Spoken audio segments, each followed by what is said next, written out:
અમેરિકાના ભારત પર 50% tariff bomb બાદ 50% ટેરિફથી સુરતના ડાયમંડ ઉદ્યોગ પર સંકટ તોળાઈ રહ્યું છે। નાના રત્ન કલાકારોમાં બેરોજગારીનું સંકટ વધ્યું છે। ડાયમંડ વર્કર યુનિયનના ઉપપ્રમુખ ભાવેશ ટાંકે કહ્યું કે ટેરિફ વધતા 25 લાખ રત્ન કલાકારોને અસર થશે। સરકારે વૈકલ્પિક બજાર તૈયાર કરવું પડશે તેવું તેમણે કહ્યું। અમેરિકા દ્વારા જે રીતે 25 થી 50% ટેરિફ લગાવવાની વાત કરવામાં આવી હતી તેની અમલવારી આજથી શરૂઆત થઈ ચૂકી છે। ત્યારે સૌથી વધુ અસર સુરતના ડાયમંડ ઉદ્યોગને થઈ રહ્યું છે। ડાયમંડ ઉદ્યોગકાર આપણી સાથે જોડાયા છે। દિનેશભાઈ, શું કહેશો, કયા પ્રકારની અસર દેખાશે હવે?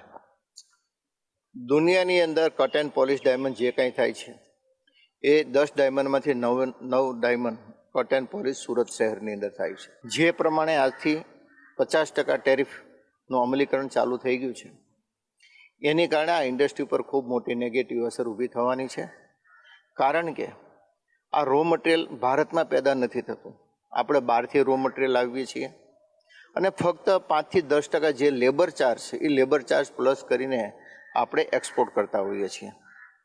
એટલે ભાવમાં ધારો કે 50%નો એવો કોઈ પ્રોફિટ રેશિયો કે આ તે કંઈ છે નહીં અને એના કારણે હવે જે કંઈ એક્સપોર્ટ આપણે અમેરિકાની અંદર કરશું ત્યાંની લોકો જે $100ની રિંગ મળતી હતી $150ની રિંગ થઈ જાય તો સ્વાભાવિક છે કોઈ ગ્રાહક એની ખરીદી ન કરે।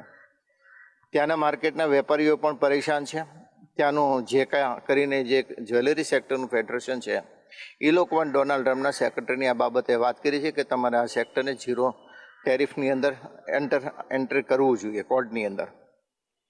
પરંતુ જે પ્રમાણે અમલીકરણ સ્ટાર્ટ થઈ ગયું છે એના કારણે રત્ન કલાકારોની ખૂબ મોટી ઇફેક્ટ ઊભી થવાની છે અને સાથે સાથે એની સાથે જોડેલા બ્રોકર હોય, નાના વેપારીઓ હોય કે કરિયાણાવાળા હોય, દૂધવાળા, તમામ લોકોને નેગેટિવ ઇમ્પેક્ટ આના કારણે ચોક્કસ ઊભી થવાની છે। બિલકુલથી દિનેશભાઈ નાવડિયા હીરા ઉદ્યોગકાર જેઓ જણાવ્યું કે જે પ્રકારે 50% ટેરિફનું અમલ આજથી શરૂઆત થઈ ચૂકી છે ત્યારે સીધી અસર સુરતના ડાયમંડ ઉદ્યોગ ઉપર જોવા મળશે, નેગેટિવ અસર જોવા મળશે।